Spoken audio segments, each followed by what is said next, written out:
Hello, beautiful warriors of the internet. Chris Wood here from Rising Phoenix Mental Health Channel.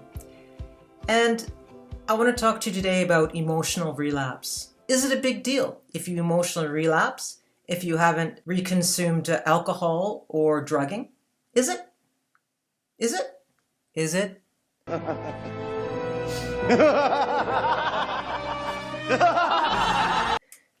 Yes, it is. Very much so.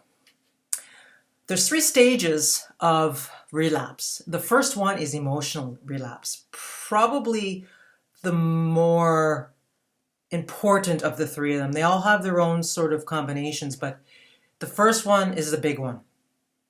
The second one would be mental, and the third is physical. I think it gets overlooked a lot. I think people tend to just relapse and they wonder, how the did I get there? Well, I'll tell you how you got there. You emotional relapsed first. What is it? Emotional relapse is all those old emotions that come back. And there's a lot of components that are involved, or you can call them symptoms. In emotional relapse, you're not thinking about using it all.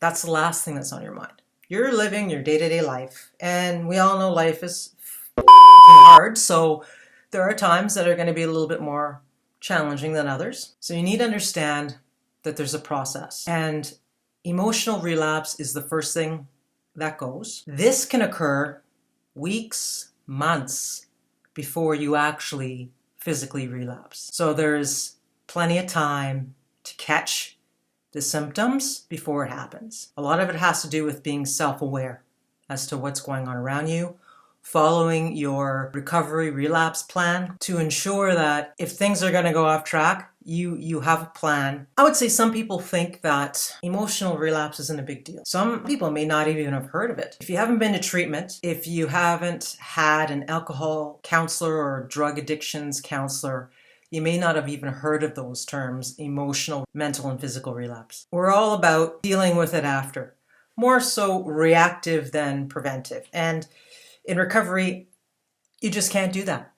You need to have a plan. You need to be aware of your surroundings. You need to be aware of your feelings and your emotions, or they're going to catch up to you. As the old saying goes, if you fail to plan, you plan to fail. So let me just go through some of the signs of emotional relapse so that you can have an idea what that is, what does it involve, and check the boxes if it's a situation that you're in. Some of the signs that you will notice or you should be aware of are withdrawal symptoms. This is more so earlier in your recovery. You may feel nauseated, you may have some anxiety, you may feel physically weak. If you find yourself to be irritable, if you're having mood swings, not sleeping well, these are signs that you may be relapsing. Poor self-care is a big one. Big one.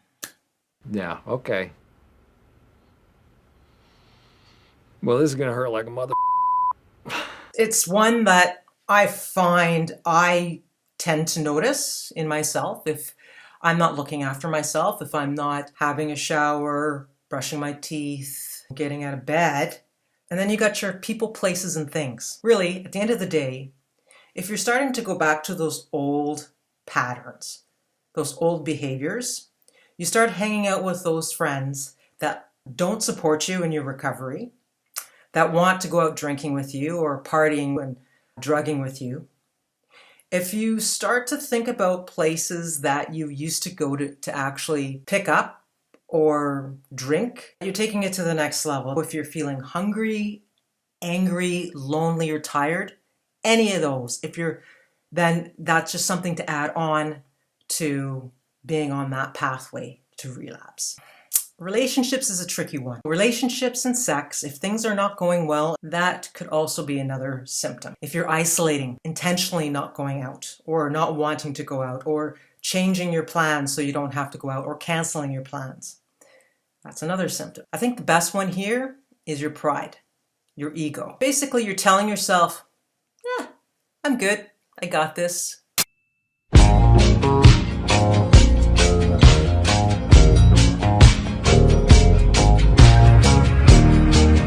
No. Check the ego at the door, friends. So listen, there are some things that you can do in order to prevent you going into the beginning stages of relapse. It's It's very important that you monitor your thoughts and your emotions. One way to do that is actually keeping a journal. It's a great way to track how your emotions are doing, how you're feeling that day, what you're grateful for that day. Incredibly important that you create a recovery plan or a relapse plan. It's also really important that you have a strategy that you can utilize if you do relapse. Get yourself back on the horse. Get yourself back on track, as opposed to ponder and wonder and be more depressed and upset and be the victim. And nah, this is what happened. It's okay. It's no biggie. It happens.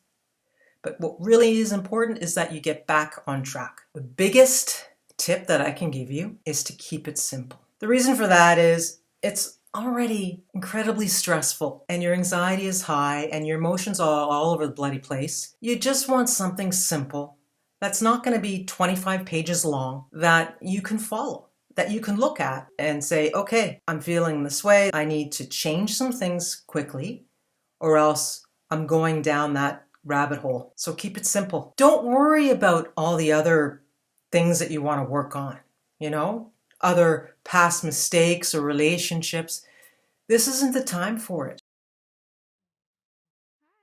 Okay. What you need to do is just focus on getting back on track. Focus on staying in your recovery. So you're good to go. You got yourself a plan so that if these things are happening in your life, then you are basically on the midst of a physical relapse. Don't put yourself down, guys. This happens. You just keep moving forward. You take your baby steps, your leaps, your bounds. That's what you got to do. You didn't develop this addiction overnight, did you? So it's going to take time to know who you are, to figure things out. You're in the real world. You're living your life. You have your family. You have your friends. You have work, whatever.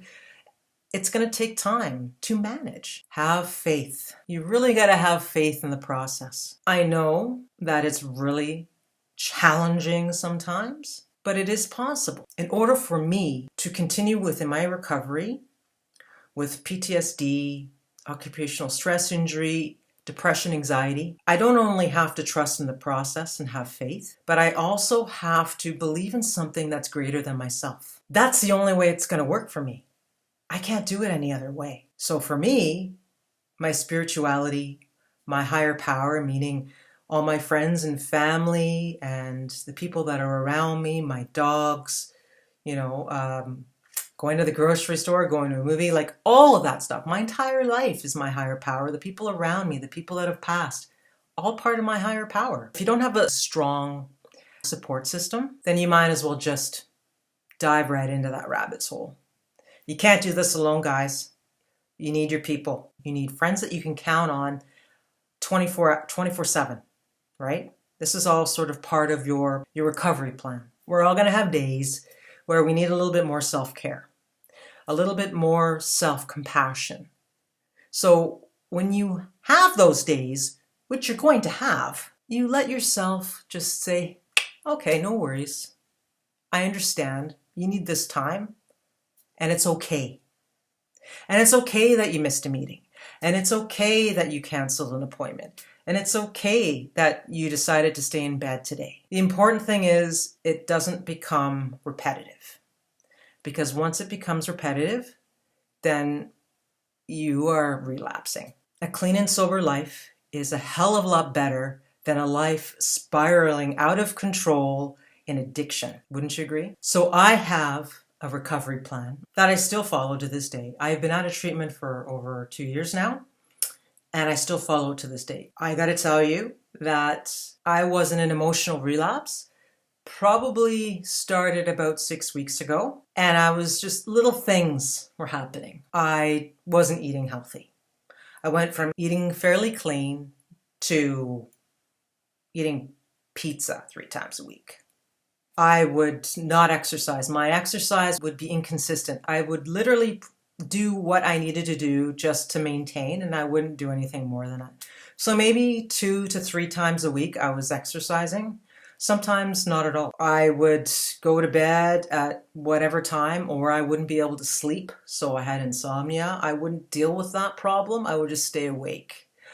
And then I would get up late. And so now I'm starting my day late. And then I don't want to do anything. There's a lack of motivation, which kind of trickles into your depression. I'm not paying attention to other important things in my life. And it didn't go well. I ended up upsetting some friends that have supported me throughout this process, put on some weight. I'm getting more headaches. I'm feeling more bloated because I'm eating more gluten products. It's just a fucking mess. It really is. I was able to look at my recovery plan, figure out what I was doing that put me in this position, and then got back on track. It is so incredibly important to be aware of your feelings and your emotions, guys. I can't stress that enough. If you are not paying attention to that stuff, then before you know it, you're back drinking again. And what comes with that, for me, because I've relapsed twice, I ended up in the hospital, I've ended up in the mental health ward, I've ended up in treatment. I mean, literally hit rock bottom a couple times, and I don't want to go back there. I work so incredibly hard on myself so that I can manage a day-to-day life. And I really don't want to go down that road again. I really don't. I'm deathly afraid that if that was to happen, then where am I going to end up? Where's my relationships going to end up? I don't want to do that. I hope that this information was helpful. And if it was, please click that like button, hit that little bell so that you are notified when there's new content coming out. And if you have any comments, hey, if there's anything like with regards to emotional relapse where you want to chat with me about, you have questions about, or just your own experience on it, put it down in the comments. I would love to hear them. I hope you all have a beautiful evening, afternoon, or morning, wherever you are in this world, and I'll see you in the next one.